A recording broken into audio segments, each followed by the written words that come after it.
ಗಣಪತಿ ಹಬ್ಬಕ್ಕೆ ಗಿಫ್ಟ್ ಕೊಟ್ಟ ರಾಜ್ಯ ಸರ್ಕಾರ. ಒಳ ಮೀಸಲಾತಿಗೆ ಸಚಿವ ಸಂಪುಟ ಸಭೆ ಅಸ್ತು ಎಂದಿದೆ. ನಾಳೆ ವಿಧಾನಸಭೆ ಮತ್ತು ಪರಿಷತ್ನಲ್ಲಿ ಸಿಎಂ ಸಿದ್ದರಾಮಯ್ಯ ಈ ಬಗ್ಗೆ ಘೋಷಣೆ ಮಾಡಲಿದ್ದಾರೆ.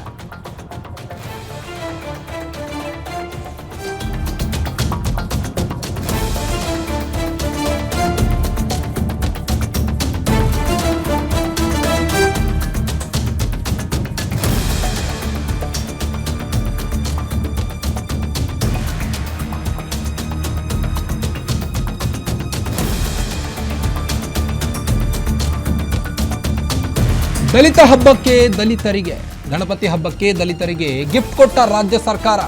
ಒಳ ಮೀಸಲಾತಿಗೆ ಸಚಿವ ಸಂಪುಟ ಸಭೆ ಅಸ್ತು ಎಂದಿದೆ. ನಾಳೆ ವಿಧಾನಸಭೆ ಮತ್ತು ಪರಿಷತ್ನಲ್ಲಿ ಸಿಎಂ ಸಿದ್ದರಾಮಯ್ಯ ಘೋಷಣೆ ಮಾಡಲಿದ್ದಾರೆ. ಸಿಎಂ ಮಾಹಿತಿ ಕೊಟ್ಟ ಬಳಿಕ ಸರ್ಕಾರದಿಂದ ನೋಟಿಫಿಕೇಶನ್. ಒಂದೆರಡು ದಿನಗಳಲ್ಲಿ ಒಳ ಮೀಸಲಾತಿ ಜಾರಿಯಾಗಲಿದೆ. ಒಳ ಮೀಸಲಾತಿ ಜಾರಿ ಬಳಿಕ ಹೊಸ ನೇಮಕಾತಿ ಹಾಗೂ ಬಡ್ತಿ ಪಡೆಯಲಿದ್ದಾರೆ.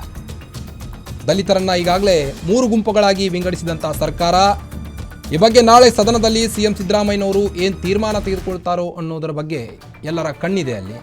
ಇನ್ನು ಗಣಪತಿ ಹಬ್ಬಕ್ಕೆ ದಲಿತರಿಗೆ ರಾಜ್ಯ ಸರ್ಕಾರ ಏನು ಗಿಫ್ಟ್ ಕೊಡುತ್ತೋ ಕಾದು ನೋಡಬೇಕಾಗಿದೆ. ಇನ್ನೂ ಒಂದೆರಡು ದಿನಗಳಲ್ಲಿ ಒಳ ಮೀಸಲಾತಿ ಜಾರಿಯಾಗುವಂಥ ಸಂಭವವಿದೆ.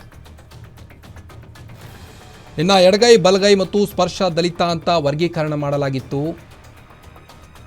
ನಾಗಮೋಹನ್ ದಾಸ್ ರಿಪೋರ್ಟ್ನಲ್ಲಿ 5 ಗುಂಪುಗಳಾಗಿ ವಿಂಗಡಣೆ ಮಾಡಿದ್ರು. ಆದರೆ ಸರ್ಕಾರ ಇದನ್ನು 3 ಗುಂಪುಗಳಾಗಿ ವಿಂಗಡಿಸಿದ್ದಾರೆ. ಕ್ಯಾಬಿನೆಟ್ನಲ್ಲಿ ನಾಗಮೋಹನ್ ದಾಸ್ ವರದಿ ಬಗ್ಗೆ ಚರ್ಚೆ ಕೂಡ ನಡೆಸಿದ್ರು. 2 ಸಮುದಾಯದವರನ್ನ ಸಿಎಂ ಸಿದ್ದರಾಮಯ್ಯನವರು ಮನವೊಲಿಸಲು ಮುಂದಾಗಿದ್ದರು. ದಾಸ್ ವರದಿ ಪ್ರಕಾರ ಎಡಗೈಗೆ 6% ಮೀಸಲಾತಿಯನ್ನು ನೀಡಲಾಗಿರುವಂಥದ್ದು.